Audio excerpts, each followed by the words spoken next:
مدینہ ایمان مدینہ سارا نور نگاواں دا سرور مدینہ سارا نور نگاواں دا سرور دلاں دا ارمان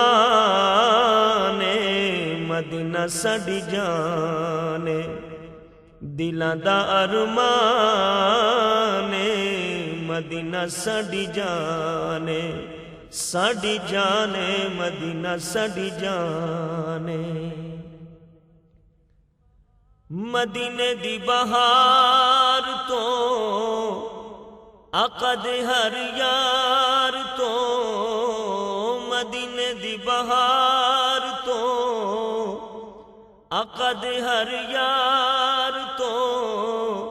اے جند قربان مدینہ ساڈی جان اے جند قربان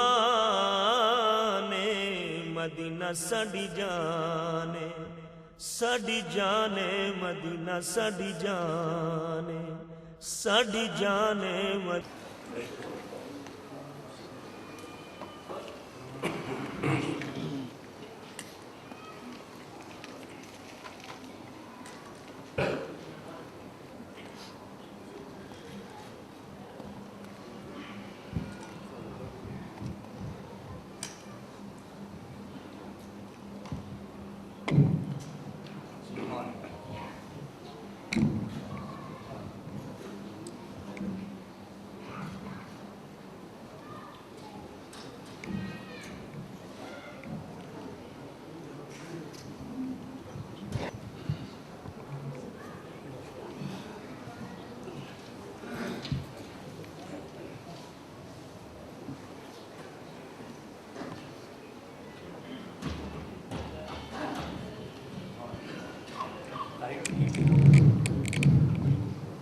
الحمد لله الذي هدانا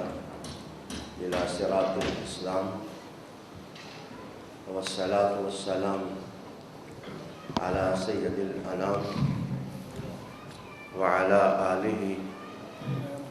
وإخوته وصحبه البررة الكرام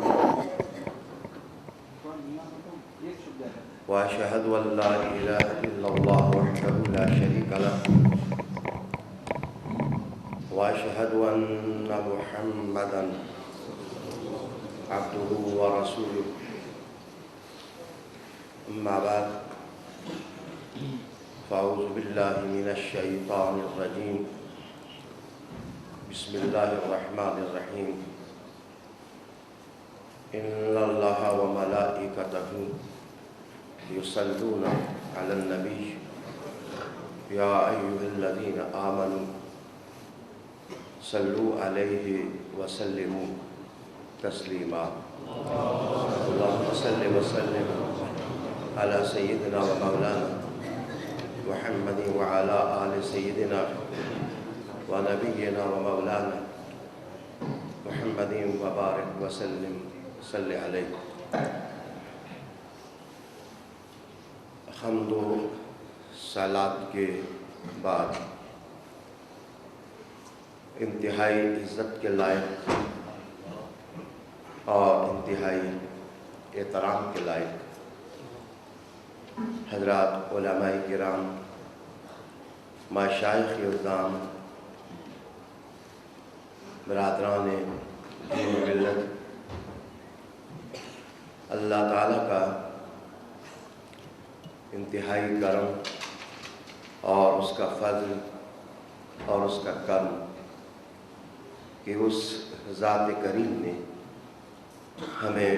ربیع الاول شریف کی ہمایوں بابرکت اور باسعادت گھڑیاں نصیب فرمائیں۔ اللہ سبحانہ نے ربیع النور اور ربیع الاول شریف کو انسانیت اور آدمیت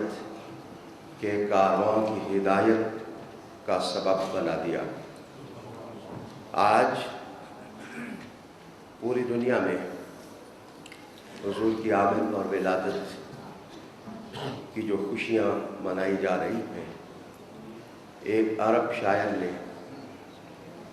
بڑے ہی خوبصورت اور لطیف انداز میں کہا تھا، میلادہ المحمود یمناً کاملا قد جاء فی الاسلام عیداً اکبرا۔ اس عربی شعر کا مفہوم یہ ہوا ہے کہ حضور رحمت عالم صلی اللہ علیہ وسلم کی میلاد نے کارگاہ حیات کو امن اور برکتوں سے بھر دیا۔ بلا شبہ حضور کی آمد کی خوشیوں کو دیکھ کر محسوس ہوتا ہے کہ دنیا میں سب سے بڑی عید میلاد النبی ہی ہے۔ نعرہ تکبیر، نعرہ رسالت، جشن عید میلاد النبی۔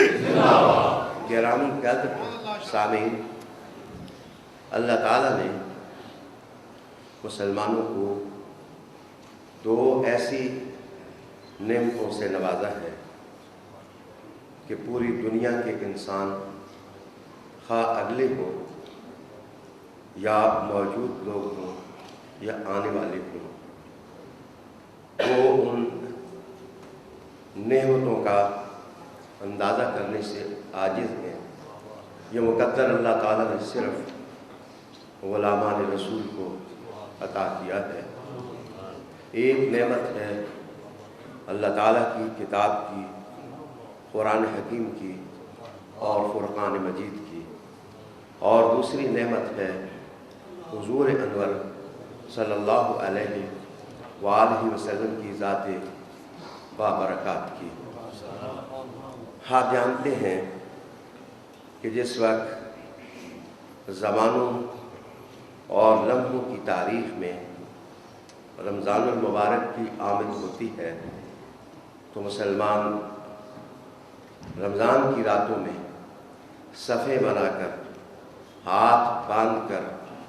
کتاب مجید کی تلاوت سنتے ہیں۔ قرآن حکیم ایک ذوق اور شوق کے ساتھ پڑھا جاتا ہے۔ دراصل قرآن حکیم کا پڑھنا اور کتاب رحمت کا سننا یہ اللہ تعالیٰ کی اس نعمت کا شکر ہے۔ اور جب زمانے میں ربیع الاول شریف آتا ہے تو دنیا بھر کے سمجھدار لوگ رحمت عالم کی صورت میں جو اللہ نے نعمت دی ہے اس کا اظہار تشکر کرنے کے لیے کبھی نعتیں پڑھتے ہیں، کبھی نعتیہ زمزمیں سنتے ہیں، حضور کی سیرت کا تذکرہ ہوتا ہے، رحمت عالم کی محامد کا بیان ہوتا ہے، حضور کی فضیلتیں بیان کی جاتی ہیں، لوگ رحمت عالم کی فضیلتیں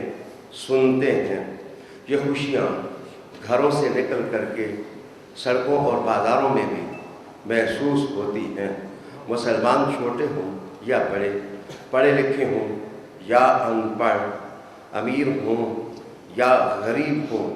ان کی اداؤں سے پتہ چلتا ہے کہ وہ محمد عربی کی آمد پر خوش ہیں، اور ان کی یہ خوشی صرف اور صرف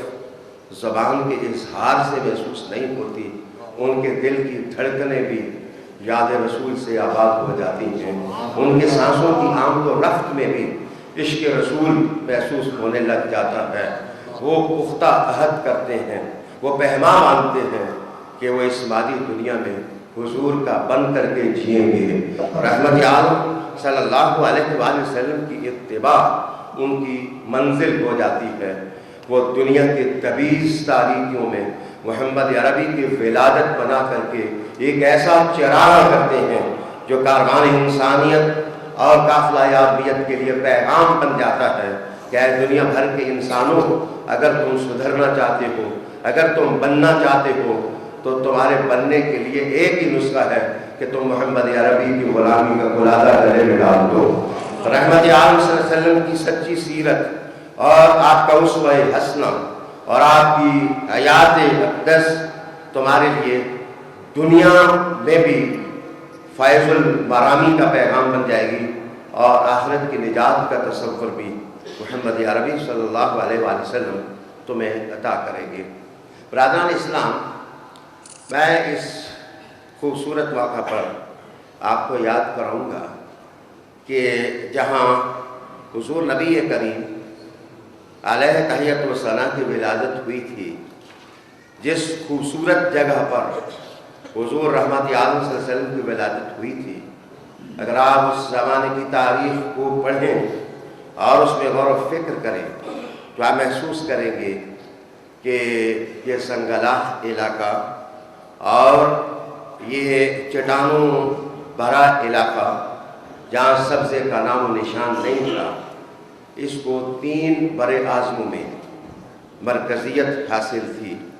اور یہ خطہ 3 بڑے اعظموں کے درمیان تھا۔ ایک طرف حبشہ تھا اور دوسری طرف قسطنطنیہ کی ریاست تھی، اور تیسری طرف فارس کے قبائل باقاعدہ ایک ریاست کی شکل اختیار کر گئے تھے۔ لیکن ایک عجیب تر بات آپ کو بتاؤں کہ جہاں رحمت عالم صلی اللہ علیہ وسلم کی ولادت ہوئی، وہاں کے رہنے والے لوگوں میں ان 3 بڑے اعظموں کے لوگ یہ دلچسپی رکھتے تھے کہ یہاں کی لیبر پاور ان کی ریاست کی ترقی کا سبب بن سکتی ہے۔ یہی وجہ ہے کہ وہ اس علاقے کو اپنا غلام اور اپنا باج گزار بنانا چاہتے تھے، وہ اپنا تسلط اس علاقے پر قائم کرنا چاہتے تھے۔ ایک طرف ایتھوپیا اور دوسری طرف قسطنطنیہ کی ریاست اور تیسری طرف فارس اور ہیرا کے علاقے کے لوگ۔ جس وقت 2 تہذیبوں کا ٹکراؤ ہو رہا تھا، اس وقت جس وقت 2 طرز کی ریاستیں ایک دوسرے کے ساتھ الجھنے کے لیے تیار تھیں، اور انسانیت کے طبقات میں اتنا فرق پڑ چکا تھا کہ غریب لوگ امیر لوگوں کے ساتھ بیٹھنے کا تصور بھی نہیں کر سکتے تھے۔ مذہبی اعتبار سے وہ معاشرہ اور سوسائٹی انارکی اور بحران کا شکار تھی۔ مذاہب تھے، مذہب نہیں تھا، لیکن ہر مذہب میں بت پرستی تھی اور صنم پرستی تھی، چاند پرستی تھی، سورج پرستی تھی، اور غیر اللہ کی پرستش نے اس سوسائٹی کو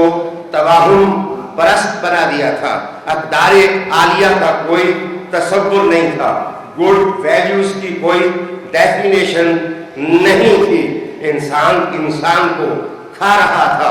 اور انسان کو چاٹ جانے کے لیے تیار تھا، اور فحش گوئی کو اخلاق عالیہ تصور کیا جاتا تھا۔ سب و شتم اور گالیاں دینے کو ادب عالیہ تصور کیا جاتا تھا۔ عورتوں کو زندت اور غور کیا جاتا، اور معاشرتی اعتبار سے رشتوں کا تقدس پائمال ہو چکا تھا۔ نہ ماں تھی، نہ بیٹی تھی، نہ بھائی کا تصور تھا۔ انسانوں کو حرص اور طمع اور آس نے گویا ریچھ بنا دیا تھا، اور ہر آنکھ میں خون تھا اور شعلے تھے کہ انسان کو کھا جاتے۔ اس عالم میں جب انسان کو کھانے کے لیے تیار ہو گئے تھے، مٹی سے بنائے ہوئے ایک گھر میں اللہ کی طرف سے نور اترا، اور اس اجالے کا نقشہ اور اس نور کا تصور ان الفاظ میں پیش کیا جائے۔ جس وقت محمد عربی پیدا ہوئے تو تبھی سیاحوں میں ان کے گھر کی ایک ایسی عورت جس نے ولادت رسول کا نقشہ دیکھا تھا، وہ کہنے لگی، جس وقت حضور کی ولادت ہو رہی تھی تو میں نے دیکھا کہ اجالا تھا، ایک روشنی تھی جو مشرق سے مغرب تک چھا رہی تھی۔ گویا یہ اعلان تھا، گویا یہ نقش فطرت اور کا اعلان تھا، یہ نقاش فطرت کی ادا تھی کہ لوگوں اب تمہاری نجات کسی بادشاہ کے نظام میں نہیں ہے، اب تمہاری نجات کسی قبیلے کی اتباع میں نہیں ہے، آج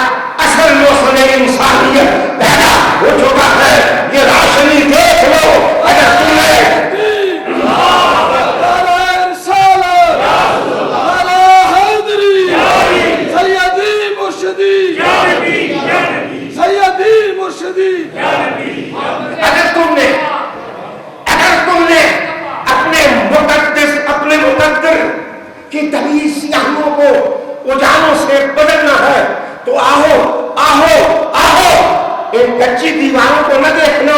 اس میں پختہ ہستی کو دیکھنا، اور یہاں کے چھوٹے سے گھر کو نہ دیکھنا، اس آستھا اور اس ماتا کو دیکھنا کہ جو آسمان طلوع ہو رہا تھا تو حضرت آمینہ کہتی ہے کہ آسمان کے سارے ستارے میں نے دیکھا کہ میرے گھر سے قریب ہو رہے تھے، وہ ہوایں اپنے رخ کو بدل چکی تھی، گویا جن کے دریا جاری تھے وہ خشک ہو گئے تھے، جن کے خشک تھے وہ جاری ہو گئے تھے، محلات کے کنگرے گر رہے تھے، اس عالم میں کیا انقلاب آیا تھا، اب آگاہی کر جاؤں من اللہ ہے یہ انقلاب دیکھنا ہو تو آمینہ کے گھر میں محمد عربی کی ولادت ہو جائے گا۔ گرامی قدر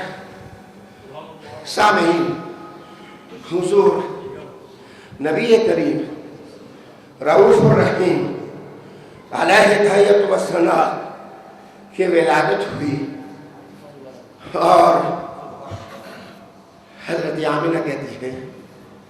کہ ولادت سے قریب میں نے آسمان کی طرف دیکھا تو مجھے ایک ابر کا ٹکڑا اور ایک بادل سا نظر آیا، میں نے کان لگائے تو ابر کی اس ٹکڑی سے جیسے پرندے چہچہا رہے ہوں، میں نے پرندوں کا چہچہا سنا، اور پھر ہم سب نے کان لگائے کہ یہ جو طیور اور یہ جو پرندے چہچہا رہے ہیں یہ آج کیا کہہ رہے ہیں، تو میرے کانوں میں یہ آواز پڑھی صلو علیہ وآلہ، گویا آج جن کی ولادت ہوئی آسمان کے فرشتے ان پر درود پڑھ رہے تھے۔ اگر میں ایک جملہ کہہ دوں تو اس کو دل کی تختی پر لکھا جائے، گویا آج 12 ربیع الاول کے ماحول کی مناسبت سے جو گلیوں میں آپ نکل کر مدینے والے پر درود و سلام پڑھتے ہو، کیا حسین اتفاق ہے کہ کل فرشتوں نے پڑھا تھا، آج یہ مقدر تمہارا ہو گیا ہے۔ تم حضور انور صلی اللہ علیہ وآلہ وسلم پر درود و سلام پڑھتے ہو۔ برادران اسلام، پھر جو آنے والے آئے تھے، تشریف لائے تھے، کہا گیا کہ خوشبو پھیل گئی، کہا گیا کہ ستارے جھک گئے، کہا گیا کہ مہتاب میں روشنی بکھیری، کہا گیا کہ آفتاب نے سلامی دی، کہا گیا کہ مشرق مغرب میں ان کی آمد محسوس کی گئی، لیکن بچے کو جس وقت اٹھا کر حضرت عبد المطلب کو دیا گیا، انہیں باہوں پر اٹھایا تو بڑے مزے کی بات انہوں نے اپنی زبان سے کہی، الحمدللہ الذی آتانی ھذا الغلام الطیب الأردانی قد ساد فی المہد علی الغلمان اریدہ بالبیت ذی الارکان۔ عربی کے اس شہر کا معنی یہ ہے کہ عبد المطلب نے دیکھ کے حضور کو کہا، اس خدا کی تعریف، اس اللہ کی تعریف جس نے ہمیں یہ بچہ عطا کیا کہ جو بغل کھولتا ہے تو اس کے بغل کے کھلنے سے خوشبوئیں اور روشنیاں پھیل جاتی ہیں۔ الحمدللہ الذی آتانی ھذا الغلام الطیب الأردانی قد سار فی المہد علی الغلمان اریدہ بالبیت ذی الارکان۔ اس کا معنی یہ ہوتا ہے کہ یہ بچہ ہے تو ماں کی گود میں، ابھی پنگوڑے میں ہے، لیکن دنیا بھر کے بچوں سے یہ آگے نکل گیا ہے، دنیا بھر کے بچوں سے یہ آگے نکل گیا ہے۔ پھر عبد المطلب کہنے لگے، یہ کعبہ جس خدا کا ہے، میں رب کعبہ کی پناہ میں اس بچے کو دیتا ہوں، میں رب کعبہ کی پناہ میں اس بچے کو دیتا ہوں۔ رحمت عالم علیہ السلام سے پہلے بھی دعوات بھی تھیں، پیغمبری کے سلسلے بھی تھے، رشد و ہدایت کے پیغامات بھی تھے، انسانیت کے محسن دنیا میں آئے تھے، اور وہ کم حسین نہیں تھے،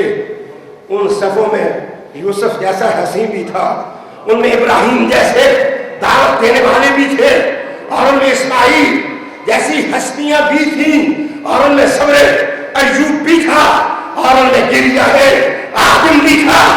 گویا یہ دنیا محروم نہیں تھی رشد و ہدایت کے پیغام سے، لیکن جو دعوت آئی تھی وہ تھوڑی سی شعلہ لے کے وہ بھگتی تھی، لیکن روشنی جلی محدود ہو گئی۔ کوئی قبیلے میں رہ گئی، کوئی طائف میں رہ گئی، کوئی خاندان میں رہ گئی، کوئی دوستوں میں رہ گئی، کوئی بڑی تو چند نفوس کو اپنی تحریک کا ہمنوا بنا سکی۔ لیکن آج جو آنے والا آیا، مشرق مغرب کی تمیز ختم ہو گئی، شمال جنوب کی تمیز ختم ہو گئی، اسفل اعلیٰ کی تمیز ختم ہو گئی۔ زمین والوں نے کہا یہ ہمارا ہے، آسمان والوں نے کہا یہ ہمارا ہے، جمادات نے کہا یہ ہمارا ہے، نباتات نے کہا یہ ہمارا ہے، خود خدا نے کہا یہ ہمارا ہے۔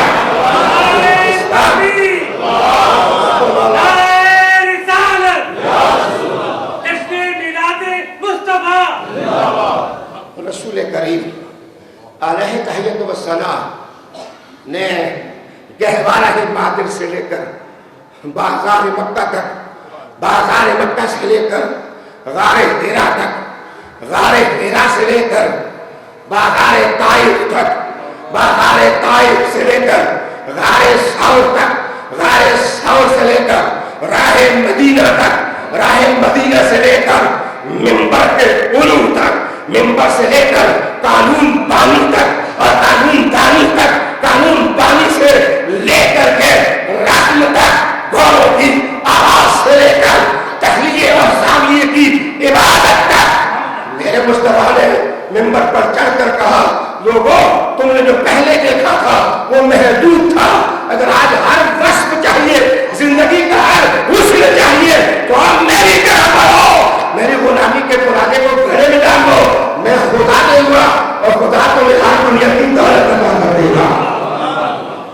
نواز شریف کہ اس سہانے ماحول میں میں آپ کو یہ بھی یاد کراؤں گا کہ حضور نبی کریم رؤوف الرحیم علیہ السلام سے پہلے کچھ مذہب تھے، لیکن وہ مذہب صرف مال کی وجہ سے چلتے تھے۔ کچھ مذہب تھے جو صرف سلطانی سے چلتے تھے، کچھ مذہب ایسے تھے جو نفوس انسانی سے چلتے تھے، اور کچھ مذہب تھے جو نفسیاتی ڈسٹربنس سے پیدا ہوتے تھے، کچھ مذہب ایسے تھے کہ جو جلب زر کے لیے تھے، اور کچھ مذہب ایسے تھے کہ جو احتجاج اور پروٹیسٹ سے پیدا ہوتے تھے۔ میرے مصطفیٰ نے فاران کا خطیب بن کر جس کا خدائی عطاؤں کا صحرا پہنا اور انسانیت کی صفوں کے سامنے میرے حضور کھڑے ہوئے تو حضور نے گویا یہ اعلان کر دیا جو مذہب دولت سے پیدا ہوتا ہے دولت ختم، مذہب ختم، جو مذہب یہ تاج خسروی سے پیدا ہوتا ہے سلطانی ختم، مذہب ختم، جو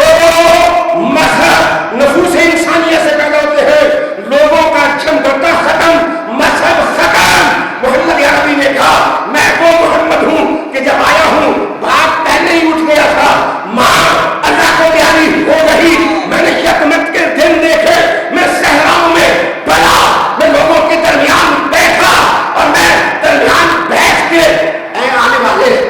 تو کیا عظیم تھا کہ سب میں بیٹھا، سب سے ممتاز، سب کے درمیان بیٹھا، سب سے منفرد، سب سے باتیں کی، لیکن باتوں میں خدا کے کلام کا جلوہ لے کے آیا۔ اے آنے والے تو کیا تھا؟ فرمایا میں وہ ہوں کہ میرے بارے میں خدا نے اعلان کیا کہ اے لوگوں منزل تو میں خدا ہوں، لیکن نہ میں ہاتھوں میں سما ہوں، نہ میں زمان میں سما ہوں، نہ میں مقام میں سما ہوں، نہ میں سرحدوں میں اتروں، نہ میں دل کی دھڑکنوں میں سما ہوں۔ اے میرے الہ تو ملتا ہے تو کہاں ملتا ہے؟ فرمایا مدینے والے محمد کی دہلیز پر پہنچا میں ادھر ہی مل رہا ہوں۔ مجھے ایک زمانے میں نیو یارک کے اندر ایک سائنس اکیڈمی میں خطاب کرنے کا موقع ملا، تو میں